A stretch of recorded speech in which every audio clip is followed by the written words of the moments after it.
자, 창세기 2장 7절부터 9절 우리 짧기 때문에 한 목소리로 한번 합독하겠습니다. 같이. 자, 합독합니다. 시작. 여호와 하나님이 땅에 흙으로 사람을 지으시고 생기를 그 코에 불어넣으시니 사람이 생명이 되니라. 여호와 하나님이 동방의 에덴의 동산을 창설하시고 그 지으신 사람을 거기 두시니라. 여호와 하나님이 그 땅에서 보기에 아름답고 먹기에 좋은 나무가 나게 하시니 동산 가운데에는 생명나무와 선악을 알게 하는 나무도 있더라. 아멘. 티끌에게 임한 은혜.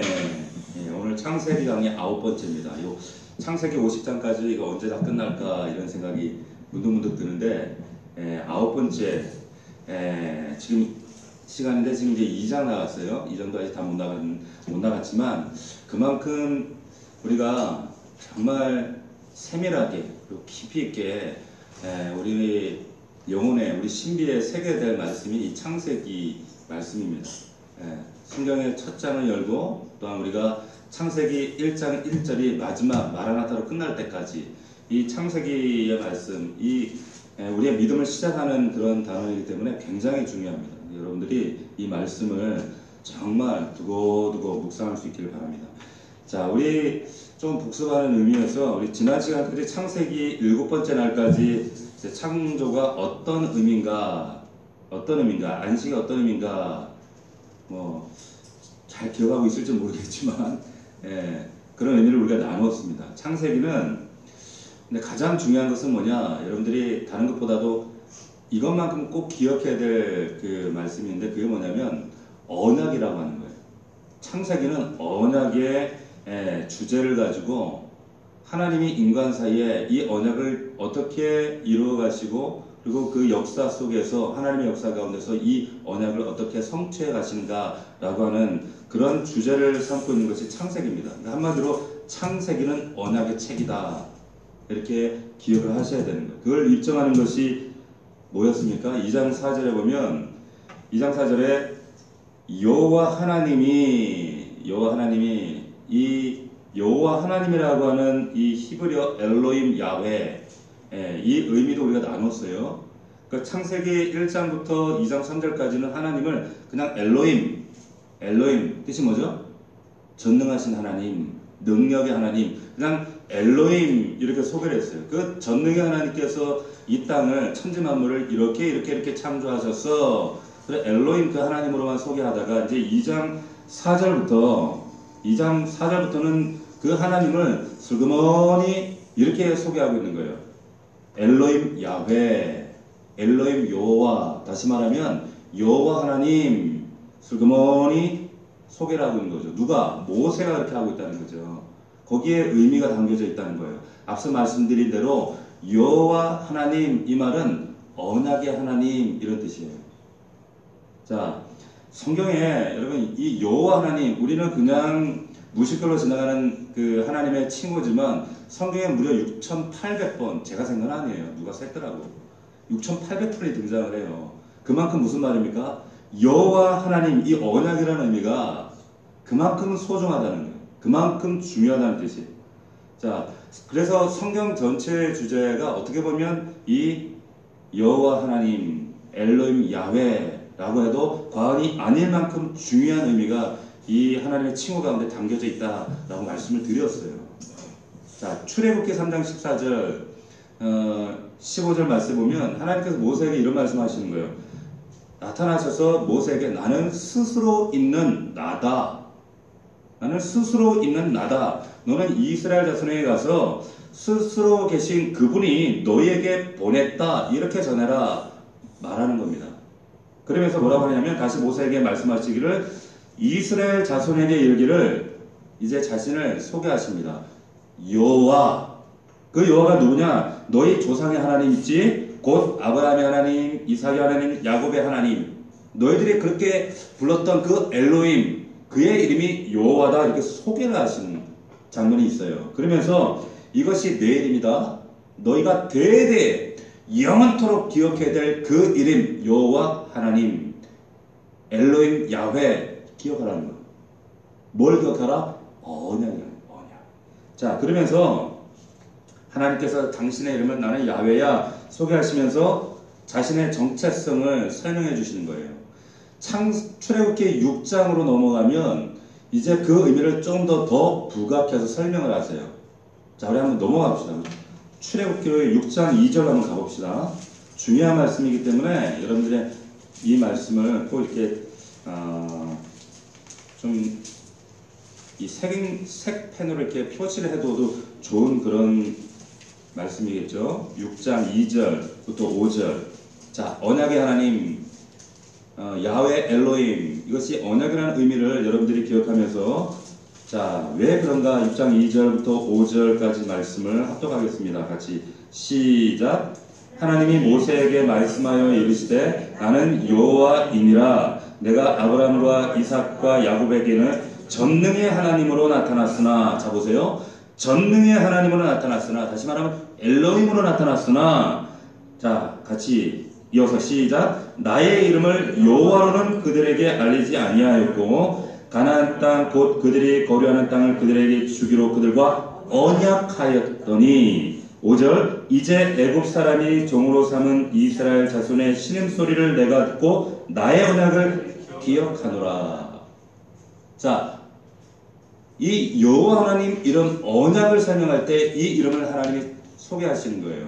자, 무슨 말이냐?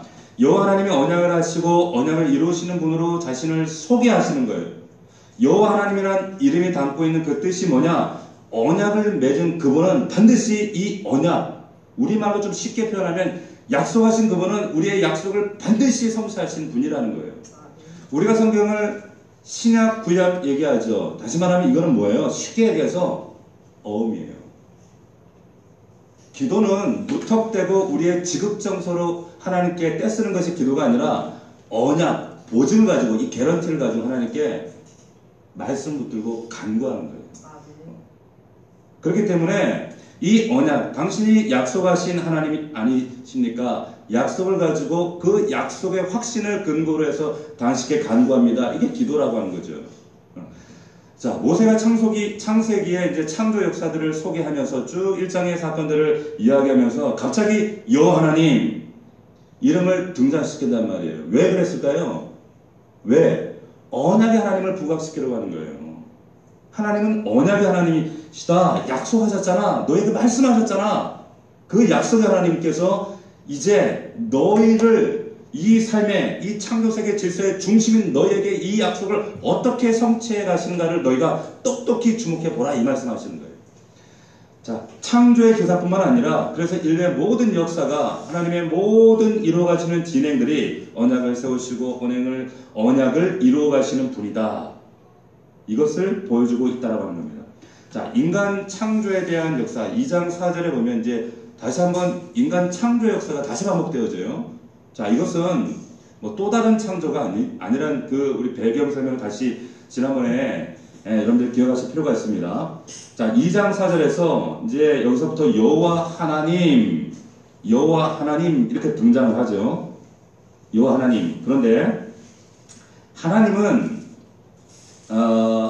그 인간과 언약을 맺으시는 하나님으로 오시는 거예요. 자, 창세기 2장 5절을 한번 다시 한번 보십시오. 창세기 2장 5절. 2장 5절을 다시 오셔서 보면, 자, 여러분들이 말씀을 다시 한번 상기하실 필요가 있어요. 한번 읽어봅시다. 시작. 여호와 하나님이 땅에 비를 내리지 아니하셨고 땅을 갈 사람도 없었으므로 들에는 초목이 아직 없었고 밭에는 채소가 나지 아니하였으며. 자, 이 말씀을 여러분들이 언약이라는 큰 지금 틀에서 이 본문 말씀을 지금 보고 있다는 전제를 잘 기억하셔야 돼요. 그런데 느닷없이 지금 들에 초목이 나지 않았고 밭에 채소가 없다, 그 이야기를 해요. 갑자기 이게 무슨 말인가? 자, 이 문장에 보면 여러분, 들에 초목이 나지 않았고 밭에 채소가 없었다는 것, 여기 이 문장에 여러분 강세가 어디, 강조점을 어디 둬야 돼요? 2장 5절의 말씀을 어디다 둬야 될까요? 사람과, 당신 창조하신 인간과 이제 언약이라는 관점으로 여호와 하나님이 등장하셨어요. 그죠? 그 하나님께서 이제 이 연장선에서 5절의 말씀, 초목이 나지 않고 밭에 초소가 없는데 경작할 사람이 없었다. 여기에 강조점이 어디 있을까요? 강세가. 초목이 없다, 밭에 채소가 없다, 여기 강세가 있는 게 아니라 경작할 사람이 없었다 이 얘기하는 거예요. 그러니까 여기서부터 이제 창조 이야기는 사람이 포커스예요. 언약을 맺을 당사자는 사람이 포커스인데, 자, 그래서 여기에 들과 밭이라고 번역된 단어는 우리가 알고 있는 에레츠, 하레츠, 하나님이 천지, 땅을 창조했다. 그 땅이 하레츠가 아니라 여기에 있는 들과 밭은 뭐라 그랬습니까? 사대예요, 사대. 다른 거예요. 그러니까 어떤 사람들이 혹자들이 이러는 거, 아니 창세기 1장에서 하나님이 채소와 풀과 식물 다 창조했는데 왜? 아니 모순이네. 여기는 없다 그러면 모순이네. 그 말이 아니라고 했죠. 그 말이 아니라 여기 사대라고 하는 이 말은 땅이라는 의미, 에레츠와는 전혀 다른 단어라고 말씀 제가 드렸었어요. 다들 표정들이 처음 듣는 말씀처럼 이렇게 막 눈이 뚱해가지고 보세요. 이 말은 뭐냐면 지금 땅에 초목과 채소가 없었던 것이 아니라 인간이 경작하고 다스릴 그 들과 밭에, 그 들과 밭에 4대의 초목이 없었다 이 얘기를 하는 거예요. 근데 이 문장에서 강조하는 게 뭡니까? 사람을 강조하는 거예요. 풀이 없다는 걸 강조하는 게 아니라 이 천지 만물 중에 가장 중요한 사람, 그 인간이라는 존재가 아직 없기 때문에 다스리고 경작해서 거둬들여야 할 그 수확이 풍성한 열매가 존재치 않았다. 이 사람이라는 존재가 없었다는 것과 그리고 초목과 채소가 사람에 의해 다스려지고 경작되어질 때 그래야지만이 사람의 존재에 가치가 있다 이 얘기하는 거예요. 강조점이 다른 거죠. 자, 그래서 땅에 초목과 채소가 없었다 이걸 그렇게 얘기하지 않고 들과 밭에 초목과 채소가 없었다 이렇게 기록을 하고 있다라고 하는 거예요. 자, 이 모든 것이 지금 언약이라는 관점에서 사람과의 언약이라고 하는 관점에 얘기를 하고 있다는 거죠. 자, 7절을 계속 보겠습니다. 7절. 자, 7절 한번 읽어봅시다. 같이 시작. 여호와 하나님이 땅의 흙으로 사람을 지으시고 생기를 그 코에 불어넣으시니 사람이 생명이 되니라. 자, 그 언약 관계에 있는 사람, 그 사람을 이제 어떻게 지으신가? 흙으로 지으셨다 말씀하고 있습니다.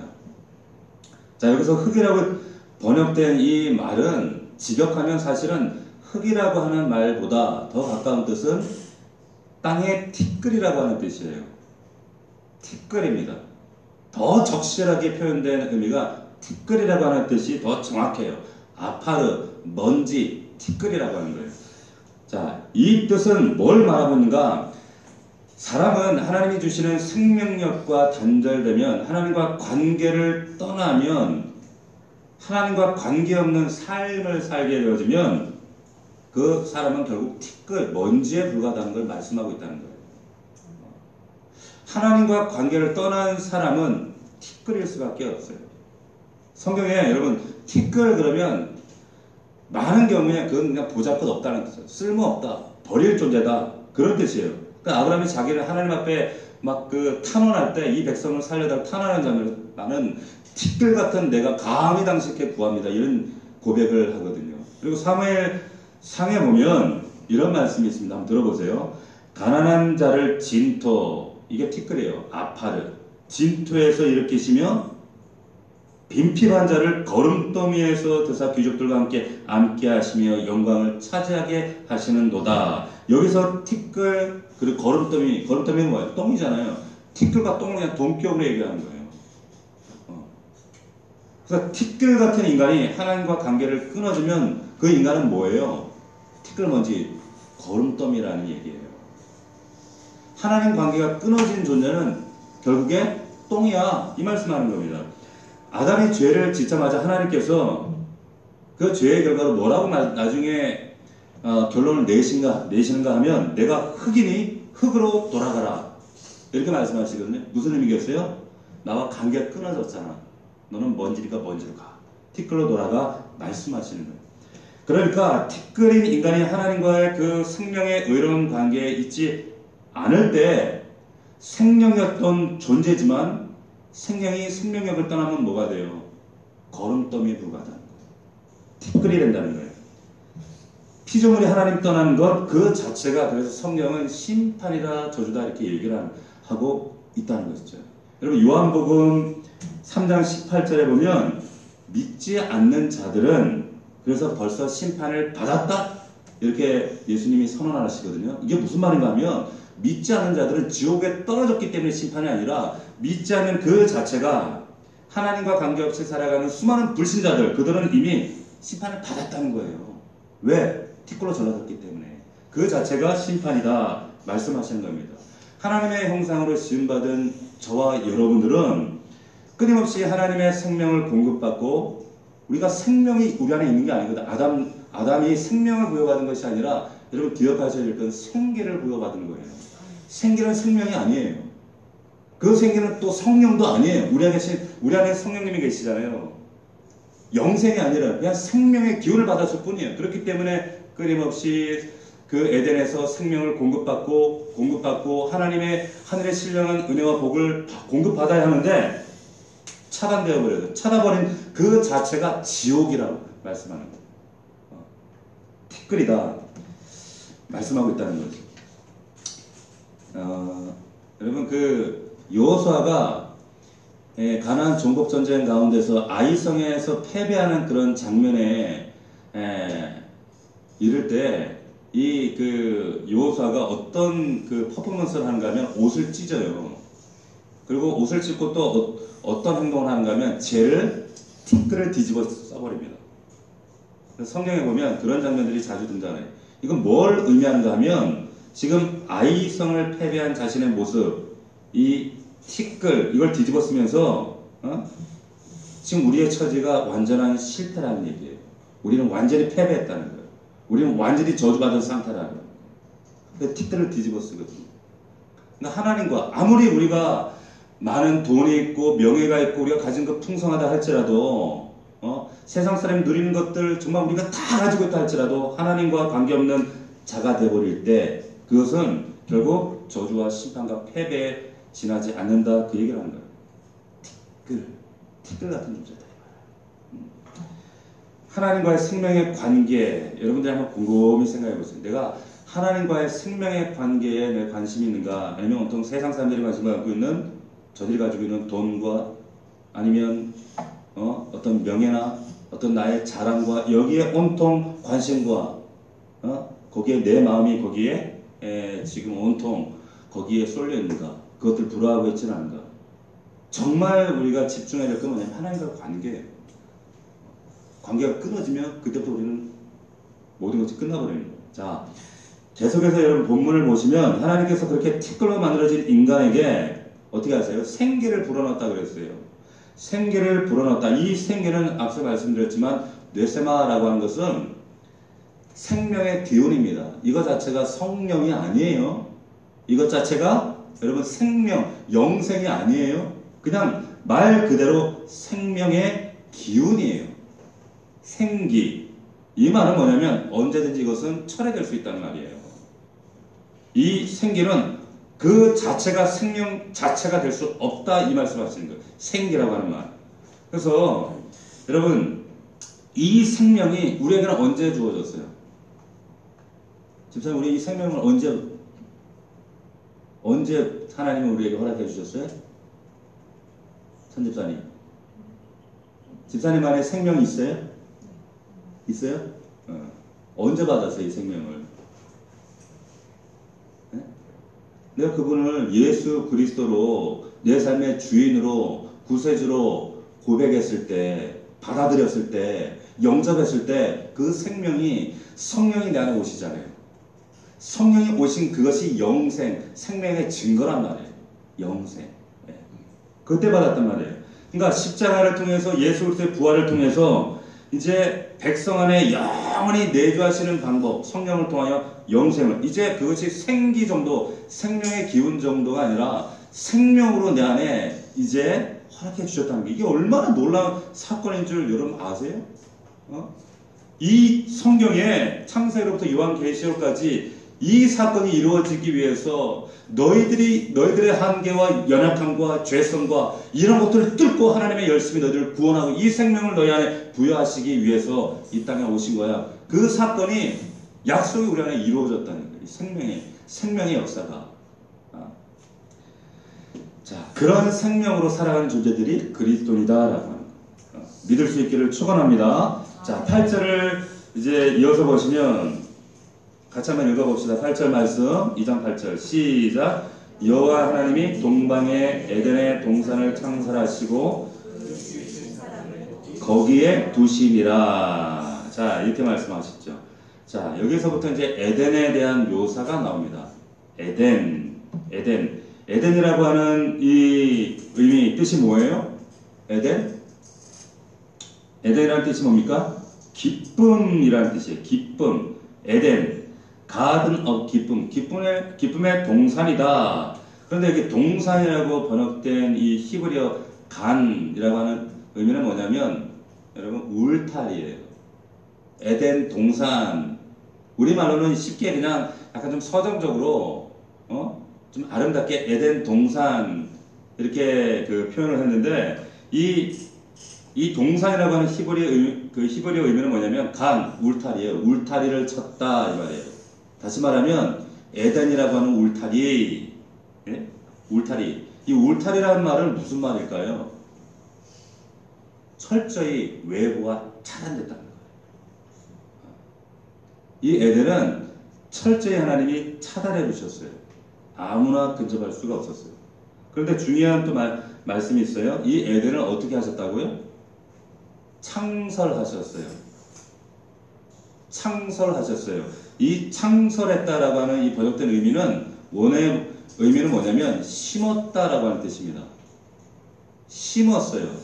하나님이 에덴이라고 하는, 기쁨이라고 하는 울타리를 치시고 하나님이 이곳을 창설하셨는데 심었어요. 어떤 특별한 것이 심겨져 있다라고 하는 뜻이 바로 에덴 동산, 창설했다는 의미예요. 뭘 하나님이 특별한 걸 심으셨을까요? 뭘 심으셨어요? 그렇죠. 선악과 나무와 생명나무를 심으셨다는 거예요. 그 의미가 창설했다는 의미라는 거예요. 자, 하나님께서 울타리를 치셨어요. 그 동산에. 그래서 두 나무를 지금 그 동산 중앙에, 변두리가 아니라 가운데 중앙에다 딱 선악과 나무와 생명나무를 딱 세워두셨어요. 이걸 하나님이 의도하셨다는 거예요. 중앙에. 자, 이 말은 뭐냐면 이 두 나무의 그림을 통해서 장차 오게 될 하나님의 나라, 하나님의 나라는, 이 하나님의 나라의 그림은 이런 모습으로 완성될 것이고, 그리고 하나님의 나라는 어떤 원리로 작동되어지고 성취되어지는가, 이 두 나무를 통해서 보여주겠다 말씀하시는 겁니다. 자, 선악과 나무와 생명나무를 중앙에 딱 세워주셨어요. 가장 잘 보이는 동산 중앙에 두 나무를 심으셨다. 이것은 뭐냐면 하나님의 나라는 이 두 나무의 상호 관계를 통해서 하나님의 나라가 원리가 진행될 것이다라고 말씀하십니다. 이 두 나무 간에 상호 관계가 있다는 거예요. 어떤 관계가 있을까요? 자, 여러분들이 이렇게 잘 아시다시피 선악과는 무슨 뜻이에요? 어떤 의미가 있어요? 선악과는 뭐예요? 하나님의 계명이에요. 너 먹으면 죽어, 안 먹으면 살아. 쉽게 얘기하면 율법 계명입니다. 그런데 여러분, 그냥 단순히 선악과 먹으면 절대 안 돼 라고 하는 금란의 열매라고 하는 의미가 단순히 그런 의미가 아니에요. 만약에 절대로 먹어서는 안 되는 그런 단순한 그런 뜻이라면 하나님께서 동산 중앙에다 세워두실 이유가 없어요. 저 남들이 못 보는, 쉽게 찾을 수 없는 저 동산 구석에다가 두시지 왜 중앙에다가 세워두셨을까요? 그러니까 단순히 먹지 말라는 그런 1차원적인 의미가 아니라는 거예요. 자, 생명나무는 말 그대로 그냥 생명이에요. 생명입니다. 생명이 발원됐다는 거예요. 자, 하나님이 명령이 이제 이 인간에게 하달됩니다. 어떻게 하달돼요? 창세기 2장 17절을 보시면, 선악을 알게 하는 나무의 실과 먹지 마. 내가 먹는 날에는 너 죽어. 말씀하셨어요. 반대로 얘기하면 선악을 알게 하는 나무의 실과 네가 먹지 않으면 너 살아. 그 얘기예요. 자, 그렇죠? 하나님께서 계명, 선악과라고 하는 계명을 주셨어요. 계명을 어길 시에는 너 반드시 죽는다. 이 말은 사람은 하나님과 관계 안에서 순종을 통해서만 살아있는 존재라는 것을 확인하게 된다는 거예요. 또 하나, 이 선악과를 바라보면서 자신의 정체성을 깨닫는 것이 인간이에요. 아, 하나님 짓궂네. 뭐 그 져가지고 우리 이렇게 고생시키나? 그것이 아니라 이 선악과라고 하는 이것을 통해서 순종할 때에만 우리를 하나님과 생명의 관계를 유지하겠다. 그래서 인간이 하나님 주시는 복을 누리면서 살아 있을 수 있는 유일한 길은 뭐냐? 하나님 말씀 순종하면서 전적으로 하나님을 의뢰하는 것이라는 거예요. 자, 다시 말하면 하나님의 계명을 상징하고 있는 이 선악과를 바라보면서, 자, 이 선악과를 통과하지 않고는, 여러분 잘 들으셔야 돼요. 선악과를 통과하지 않고는, 계명을 통과하지 않고는 생명나무로 나아갈 수 있는 방법이 없다는 말이에요. 선악과를 통과하지 않고는 생명나무로 생명을 소유할 방법이 없다. 자, 그래서 계시록 2장 7절 말씀에 보면 이런 말씀이 있습니다. 귀 있는 자는 성령이 교회들에게 하시는 말씀을 들을지어다. 자, 그러면서 뭐라고 하는가? 이기는 그에게는 내가 하나님의 낙원에 있는 생명나무의 과실을 주어 먹게 하리라. 여기 분명 생명나무의 과실을 먹을 수 있는 자가 누구냐? 이기는 자라고 했어요. 이기는 자. 지금 이 자리에 앉아있는 여러분들 모두는 이기는 자가 되시기를 주의 이름으로 축원합니다. 이기는 자, 이기는 자에게 생명나무의 과실을 먹게 하겠다. 그러니까 생명나무의 과실은 선악과 나무의 시험을 통과한 자에게만 먹을 수 있다 이 말이에요. 이 시험을 통과해야지만이 먹을 수 있다. 자, 생명나무, 이 선악과 나무와 생명나무, 이거 둘 다 좋은 거예요. 하나님은 우리에게 지금 던던 게 아니란 말이에요. 둘 다 좋은 거예요. 그런데 문제는 뭡니까? 이 선악과를 바라볼 때, 이 선악과 사건을 통해 우리가 깨닫게 되어지는 아주 중요한 이 문제점이 뭐예요? 정재 집사님? 문제점이 뭐죠? 이 선악과를 바라볼 때 문제점은 뭐냐면, 티끌에 불과한 우리 인간이 도저히 그 선악과 나무의 시험을 통과할 수 없다는 게 문제예요. 절대로 이 계명을 지킬 수가 없다는 게 문제예요. 여러분, 그 아담 그놈의 자식 때문에 우리가 고생한다, 그것이 아니라 여러분들을 그 에덴에 갖다 놓아도 여러분은 똑같이 따먹었다니까. 티끌 같은 인간은 그 계명을 지킬 수 없다는 거예요. 이게 문제라는 거예요. 이게 문제. 여러분들이 꼭 기억하셔야 될 게 뭐냐면, 하나님께서 인간이 그 선악과 나무의 열매를 안 따먹을 수도 있다. 하나님이 그런 기대를 하셨다. 그런 의미가 아니라는 거예요. 이 선악과 명령은 한 치 앞도 내다보지 못하는 우리 인간이지만 하나님은 다 내다보시잖아요. 다 아셨지요. 그런데 하나님께서 왜 선악과 나무를 에덴에 두신 이유가 뭐겠어요? 그는 하나님께서 이 선악과 나무와 생명나무를 통해서 저와 여러분에게, 하나님 백성들에게 어떤 걸 설명하고 싶은 거예요. 뭘 설명하고 싶어요? 티끌에 불과한 우리 인간은 도저히 하나님 말씀을 쫓아서 생명을 얻고 영원히 살 수 있는 그런 존재가 아니라는 거예요. 우리는 선악과를 따먹을 수밖에 없고, 우리는 계명을 지키려고 하지만 그 계명을 지켜낼 수 없는 존재라고 하는 거예요. 그거 말씀하시는 겁니다. 티끌 같은 우리, 이 인간의 연약함, 내 한계, 이걸 아시기 때문에 이제는 하나님이 하나님의 방법으로, 하나님만이 하실 수 있는 방법으로 내 백성을 반드시 안식으로 내가 끌고 가서 내가 살려내고야 말겠다라고 하는 것이 선악과 나무와 생명나무라는 거예요. 여기 뭐가 담겨져 있는 거예요? 복음이 담겨져 있는 거예요. 이 안에 복음이 있는 거예요. 복음은 뭡니까? 내 인간의 한계, 나의 절망적인 내 육신의 연약함, 그것을 발견하는 자리가 바로 십자가고, 그것이 선악과 나무라는 거예요. 아, 나는 따먹을 수밖에 없는 존재구나. 난 절대로 계명을 통해서는 하나님께 구원받을 존재, 생명나무로 나아갈 수 있는 존재가 아니구나 라는 사실, 그것을 너희가 적실하게 깨달으라고 동산 중앙에 이 두 나무를 세워주시죠. 하나님은 의도적으로. 왜? 그 속에 비로소 나는 이런 존재에게 내게 필요한 게 그럼 뭐예요? 난 정말로 하나님 은혜 없이는 구원받을 수 없는 존재야 라는 사실을 그 나무를 보고 똑똑히 너희들이 발견하고 깨달으라는 거예요. 그 창세기로부터 요한계시록까지 뭘 말씀하고 있는 거예요? 복음을 얘기하고 있는 거예요. 나는 이렇게 곤고한 사람이야. 난 절대 나로서는 구원받을 수 있는 존재로 하나님 앞에 설 수 있는 존재가 아니다라고 합니다. 그래서 하나님이 이 동산 중앙에 이 선악과 나무를 심어 두시면서 너희가 얼마나 연약하고 미약한 존재인지 만천하에 너희들 이런 존재임을 깨닫게 하라.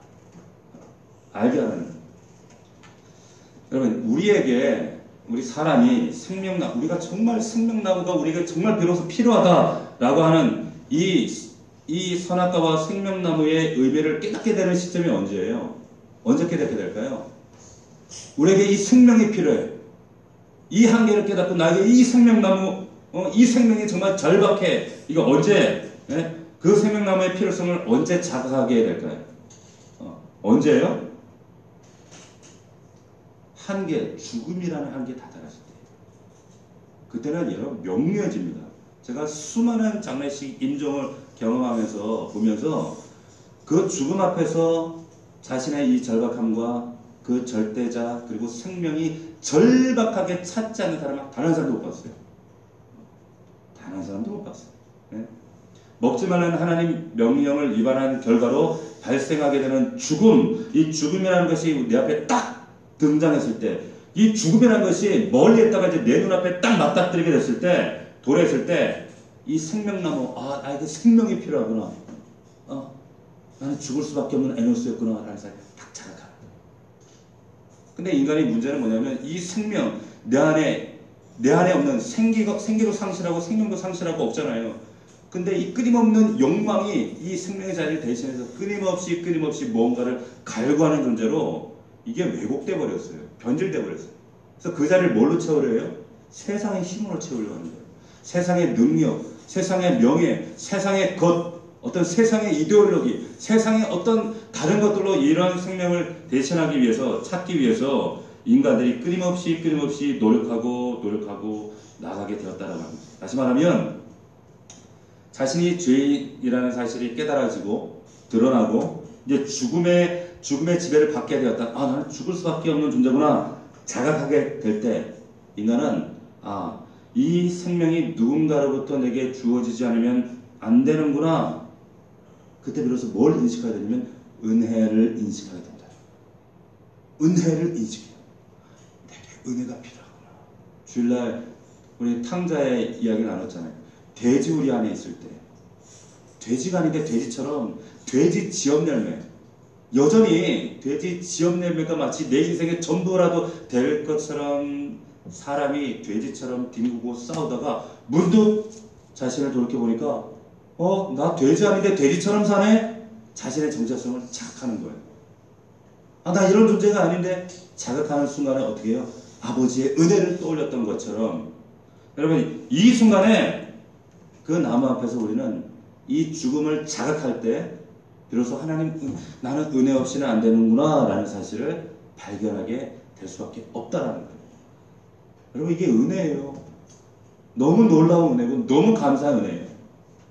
그래서 우리가 하나님 앞에 날마다 고백하는 게 뭡니까? 하나님의 은혜로 있을 데 없는 자 왜 구속하여 주든지 난 알 수 없도다. 이건 신비예요, 신비. 이 하나님의 방법과 하나님의 방식이 신비라니까요. 이 은혜는 여러분 그냥 동전 하나 거지에게 던져주는 그런 은혜가 아니잖아요. 아무리 말로 설명해도 세상 사람들이 이해할 수 있는 이 신비라니까요. 그래서 기독교는 신비라고 얘기하는 거예요. 신비. 자, 아담과 하와에게 하나님의 말씀을 지켜주기를 하나님께서 너희 선악과 좀 안 따먹었으면 좋겠다. 하나님 은근히 기대하셨던 것이 아니라 티끌로 만들어진 우리 인간이 결국에 따먹을 수밖에 없는 그런 연약한 우리는 한계를 가진 실체라는 것, 이것을 폭로하시고 우리로 하여금 이것을 인정케 하는 거예요. 왜? 그때 비로소 우리는 은혜를 찾게 돼요. 절대자의 은혜를 구하게 됩니다. 한마디로 이 나무를 왜 심어두셨냐? 잘난 체하고 까불지 말라는 얘기예요. 너희들이 그렇게 아무리 잘난 체하고 까불어봤자 너희들 은혜 없이는 너희들은 살아날 가능성 단 0.01%도 없는 존재다 말씀하고 있다는 거예요. 자, 그러면 하나님의 말씀에 순종할 수밖에 없는 이 티끌들, 성경은 이 순종할 수 없는 이 티끌들을 죄인이라고 얘기하잖아요. 이 죄인들, 이 티끌에 불과한 자들이 어떻게 생명나무의 열매를 먹고 하나님께 나아가는, 그래서 영원한 생명에 거할 수 있게 되는가? 이게 은혜예요. 은혜. 자, 티끌은 인간은 하나님의 은혜가 아니면 결국에 뭡니까?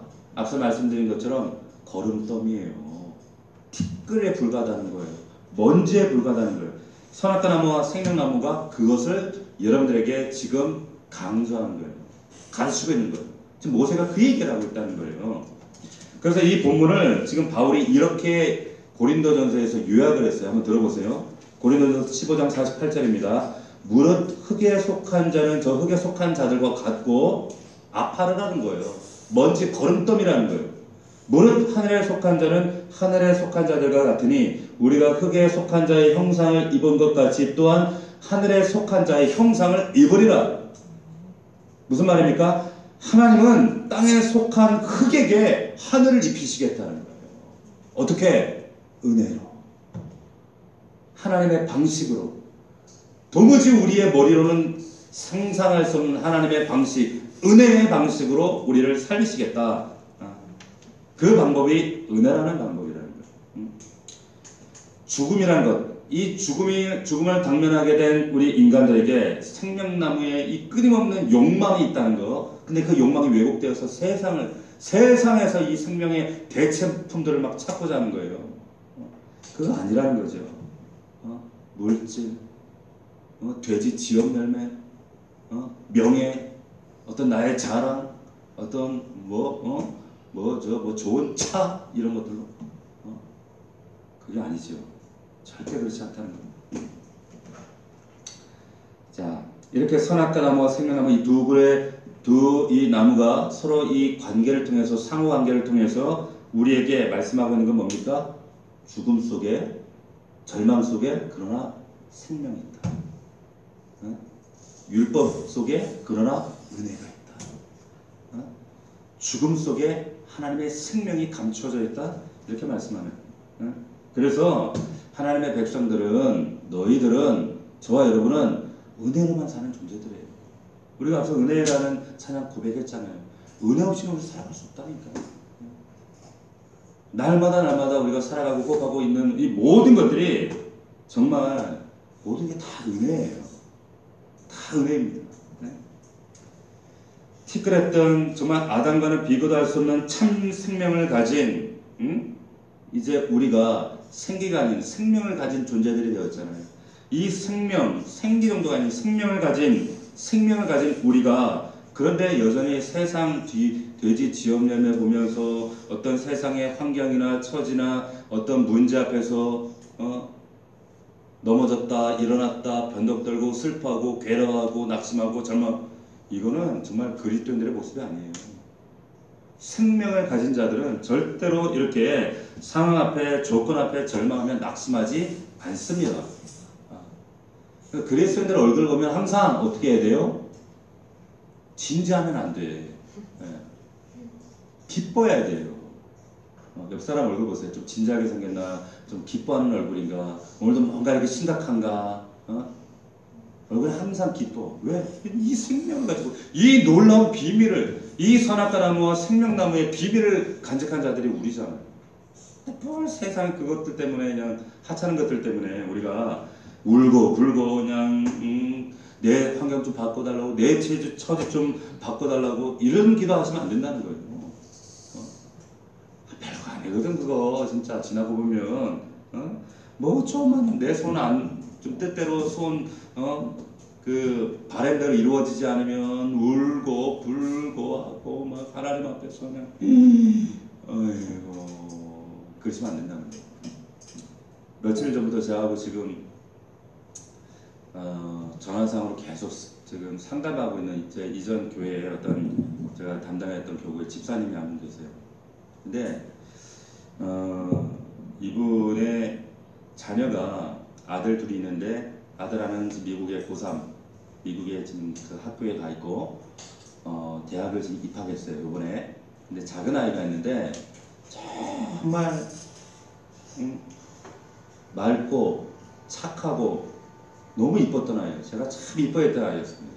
남자인데 꼭 여자아이같이 그렇게 순수하고 여리디 그런 아이였는데 이 아이가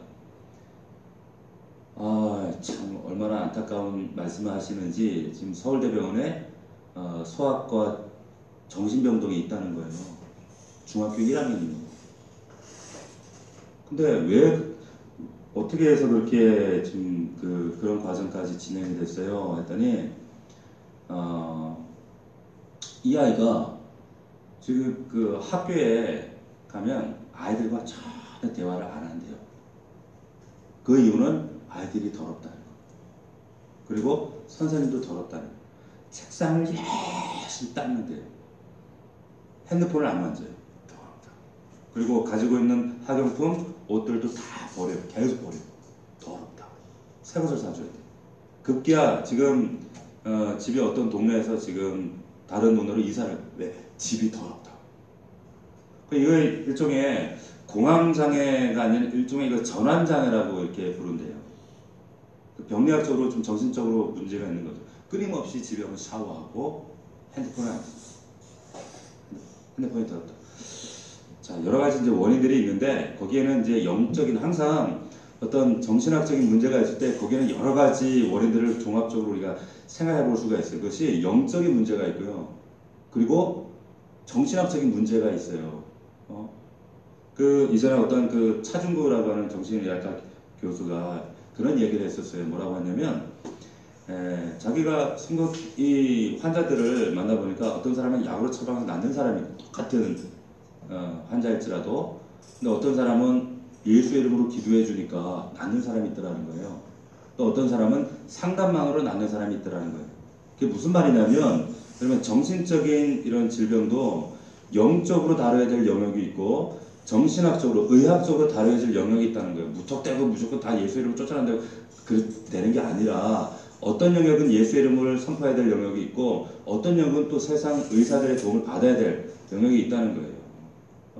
자, 지금 이 아이는 제가 종합적으로 볼 때 복합적인 원인이 있어요. 자세한 건 다 말씀드리지 못하지만 사실 이 아이가 이렇게 되기까지 초등학교 때에 그 아이가 경험했던 어떤 좀 안 좋은 미디어의 영향이 좀 있었어요. 원인 중에 하나가. 그러니까 이런 결벽 증세도 나타나게 되어지고 했는데 제가 이분과 얘기를 나누면서 이분이 계속 전화하면 울어요. 이 아이를 어떻게 했으면 좋겠냐. 학교도 지금 못 가고 있고 그저께 퇴원을 해서 집에 있는데 이 아이가 학교를 가고 싶은데 학교도 바꿔달라고 하는 거예요. 옷도 바꾸고 핸드폰도 집도 바꾸고 학교도 바꿔달라고. 근데 이게 언제 멈출까요? 그 아이 안에 하나님의 생명이 그리고 이 하나님의 말씀의 진리에 정말 선악을 알게 하는 분별이 그 아이를 자각할 때 자유케 되어지는 거예요. 결국 그 아이를 치유하는 것은 하나님이 하시고 진리가 하는 거예요. 물론 우리가 세상 의사들의 그 치유도 해야 되겠지만 저는 좀 여러 가지 지금 그 치료 과정 얘기들을 전달 들으면서 좀 회의적인 이야기들 많이 생각들이 많이 들더라고요. 제가 왜 이 말씀을 드리는가 하면 제가 그 집사님하고 통화하면서 이제 그런 얘기를 했어요. 단지 그 아이 중학교 1학년 얼마나 소중한 눈에 넣어도 아프지 않을 만큼 소중한 아들이에요. 이 아들 하나님 고쳐주세요. 이 문제 해결해 주세요. 이것만 해결해 주시면 뭐 할게요. 이런 기도하지 마시라 그랬어요. 단순히 고쳐주세요. 하나님 이 사건 좀 바꿔주세요. 이것이 아니라 하나님은 분명히 그 상황과 사건을 통해서 우리 하나님 우리에게 가장 좋은 것을 주시는 분이잖아요. 믿습니까? 그렇잖아요. 가장 좋은 것을 주시는 하나님이시고 모든 상황 속에서 하나님은 말씀하시는 그분이라면 분명히 당신의 자녀에게 이 상황을 통해서 당신의 아들에게 물론 치유하시겠지만 이 상황을 통해서 집사님 부부에게 하실 말씀이 있다는 거예요. 그냥 단순하게 덮어놓고 하나님 무조건 고쳐주세요가 아니라 하나님 우리에게 하실 말씀이 무엇입니까? 이렇게 기도를 바꾸라고 제가 말씀드렸어요. 그리고 또 하나는 뭐냐? 하나님 단순히 아이 고쳐주세요가 아니라 하나님 이 상황과 환경 조건이 어떻다 할지라도 우리 부부가 이겨낼 수 있는 믿음 주세요. 이렇게 기도하시라고 그랬어요. 자, 제가 왜 이런 말씀을 드리냐면 정말 우리 안에 이 선악과의 그리고 생명나무의 이 비밀을 간직한 이 은혜의 비밀을 간직한 사람들은 그냥 상황 환경 이것만 바꿔달라고 역전시켜달라고 이렇게 단순히 세상 사람들처럼 이방처럼 구하는 자들이 아니라는 거예요. 하나님 오히려 이 상황을 이겨낼 수 있는 그런 확고한 믿음을 구하는 그런 자들이 이게 그리스도인이라는 거예요. 그래서 하나님 자녀들은 상황, 조건, 이런 사건 이런 것들에 연연하는 자들이 아니라는 거예요. 이것을 이겨낼 수 있는 믿음을 구하는 자들이 바로 그리스도이다라고 해요. 나를 괴롭히는 사람이 있어. 하나님 나 괴롭히는 사람 이런 사람 좀 없애줘서 이게 기도하는 것이 아니라 그런 사람들 앞에서 내가 이겨낼 수 있는 자가 되게 해주십시오. 이렇게 기도하는 자들이 바로 우리 그리스도이다라고 합니다. 우리는 티끌에 불과합니다. 연약해요. 하나님의 은혜 없이는 우리는 정말 이 참 만만하지 않은 이 세상 이겨낼 힘이 없습니다. 늘 인식하셔야 돼. 나는 티끌에 불과해. 나는 은혜 없이는 하나님의 그 절대적인 은혜 없이는 단 하루도 버틸 수 없는 존재야. 이거 인식하셔야 된다는 거예요.